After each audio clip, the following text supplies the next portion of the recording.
Всем привет, дорогие друзья, с вами Game Inside EA, мы находимся на ESL One Hamburg 2018, рядом со мной Артур Бабаев, он же Arteezy. Привет, Артур, как дела? Все хорошо.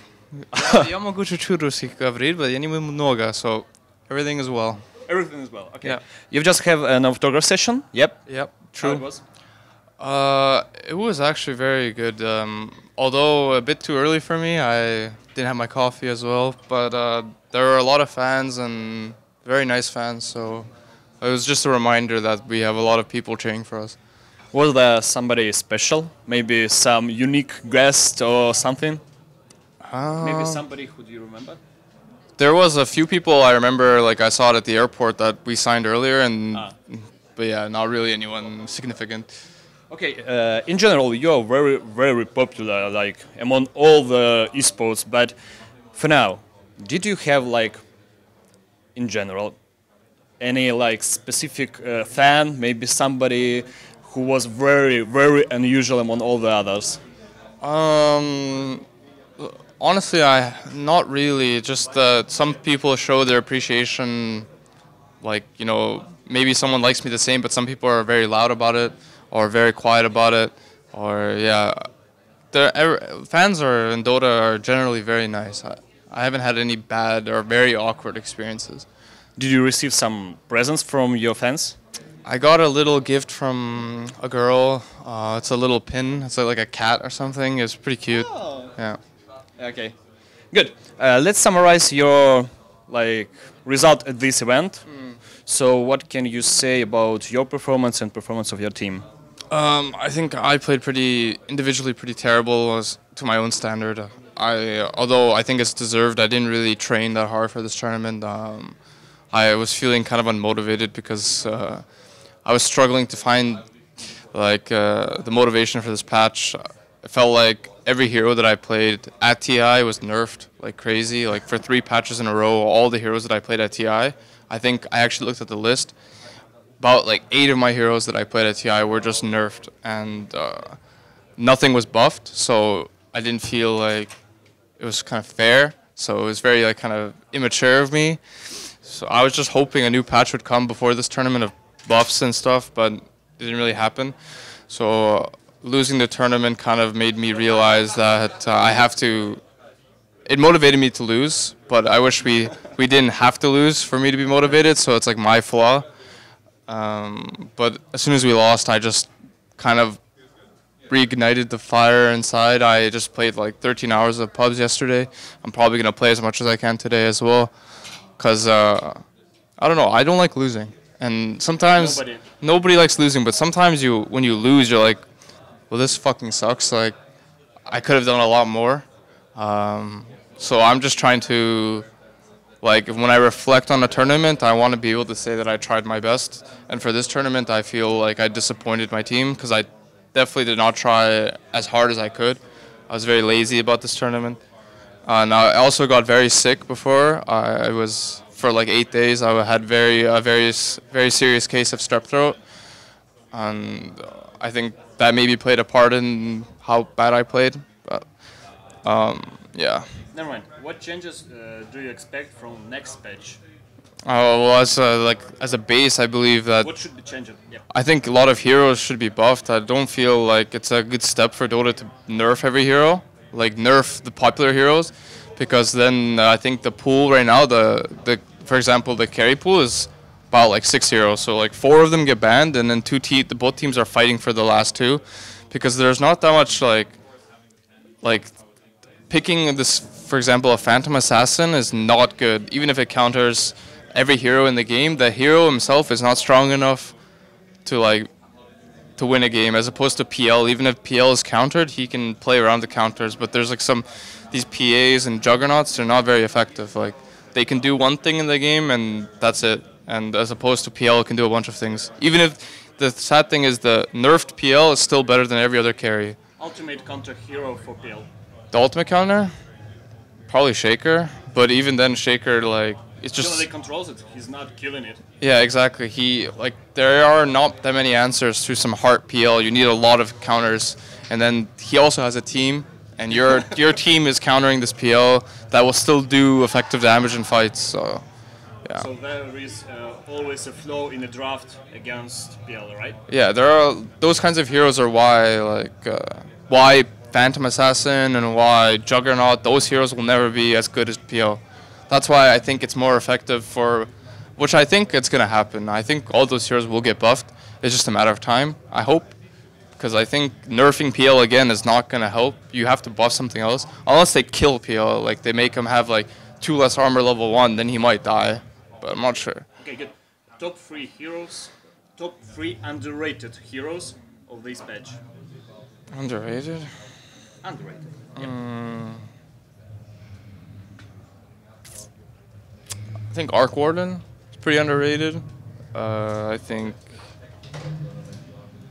I don't know, like the pool is so small, like everyone is picking the same heroes, so it's hard to say what heroes are truly underrated, because most of the, like, you open a hero and then everyone has their own interpretation of how to counter this hero, but everyone's interpretation is the same, because nothing really got buffed, so no one's able to try something new.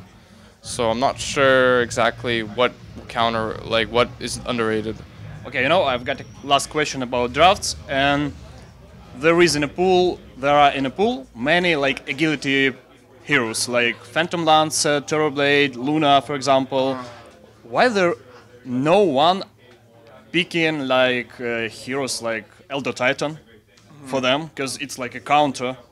Well, Elder Titan used to be like a very easy counter because his spirit used to reduce armor and magic, but I think now laning the Elder Titan is a bit more complicated, and the fact is that the Elder Titan has to be strong enough to run up to a carry to fight them. So that's a problem, I think. And Creeps. yeah, people have tried. I remember Serenity tried to make ET work at TI, but the hero is like, people are not that lazy. Like, people will block the hard camp, people will body block the hard camp if you buy a sentry. People will lane a hero that's good against ET in lane, and if ET doesn't have a good game, the hero is really not that useful. Okay, good. Let's end our topic about draft and talk about TI, because almost every time on TI you are in a status of favorite. So when it was the last time when you was an underdog at any tournament? I think TI8 we were underdog, I'd say. I don't think people expected us to do that well at TI8. Oh, come on. No, I think people were like top 8, but I don't think like in the list of like top 3 or 4 it wasn't EG. I don't believe so. It wasn't OG either, but I think it was like LGD, VP, and Secret, because yeah, I think it was, everyone was expecting Secret to do well, LGD, VP, yeah, and some Chinese teams, Vici. You underestimate bettings, because they bet that your team would be at least in the top 6. I don't keep track. So you were one of the favorites.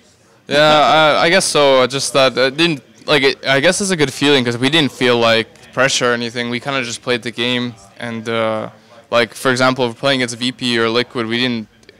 Nobody thought we would win, so we're just like chilling. You know, we're playing how we want to play, and it worked out. Yeah. Okay, but it's a thing that if you had TI, you never achieved the ages. Yeah. And you always like 2 steps from final, 1 step from the final.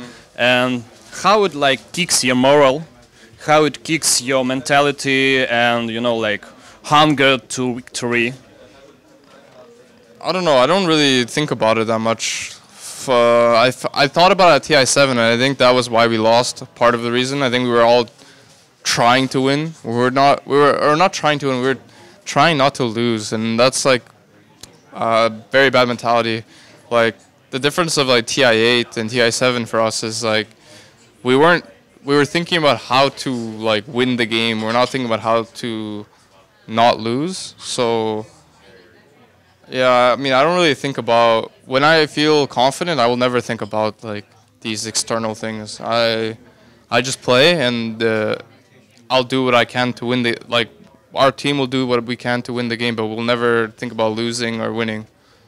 Okay, on the internationals, you played under command of 3 captains, PPD, Puppy, and obviously Fly. Yeah. Can you compare these people as captains?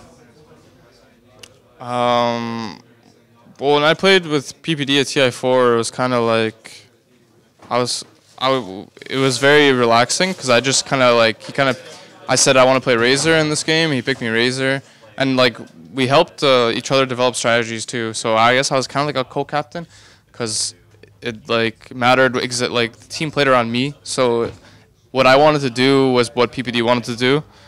And I actually, if you remember at TI4, we had some Ursa Enchantress jungle. That was my strategy that I made. Yeah, I don't know why, but I felt like Dire, like the Roche, was so easy to abuse. Yeah. So I theory crafted like this Ursa and Enchantress can do Roche level 2. And back then Roche gave you like, gave a solo hero level 6 almost. So it was way like, if you could do Roche at that point, it was like a free win. So like I thought we needed a strong laner mid, and then the mid hero would guard Roche, and then Ursa would do Roche. So, and to answer your question, Puppy was more like he had a certain way you wanted to play the game. Like it was very active. He wanted to play very active and make moves on the map. PPD was okay with chilling. You know, like we don't have to make plays. We'll win late game. We'll wait for our items. We'll team fight. Like it was very methodical. Fly is like a mix. I think we can play aggressive. We can do like we can have half a BKB and run around, and we don't have to wait for our BKB to fight. Or sometimes, yeah, we should wait for our BKB. So there's more thought behind it, I'd say. Personally, I like Fly the most how he thinks because it's sort of like you adapt to how the game is. Like you don't always have to play safe to wait for a BKB or, you know, blink. You can still make moves without it. Let's end our interview with last question. In what circumstances did you meet Miei Halifoi? Did I meet Mia Khalifa? Didn't you? No. What?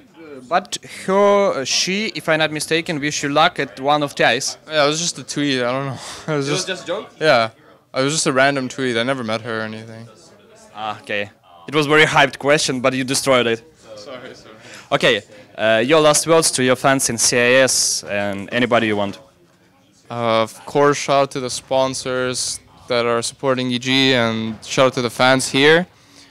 There was actually a very good time at the signing session, and shout out to the fans at the CIS region, everybody out there supporting us. I like to think that when we beat VP at TI, everybody supported me. You know, I was like the heart of Russia at that point, so thank you. You were the last Seas hope. Yeah, exactly. I let you guys down, but... В общем, было как-то так, друзья. Подписывайтесь на наш канал, ставьте лайки, колокольчик, болейте за Артура Бабаева и за злых гениев из Америки.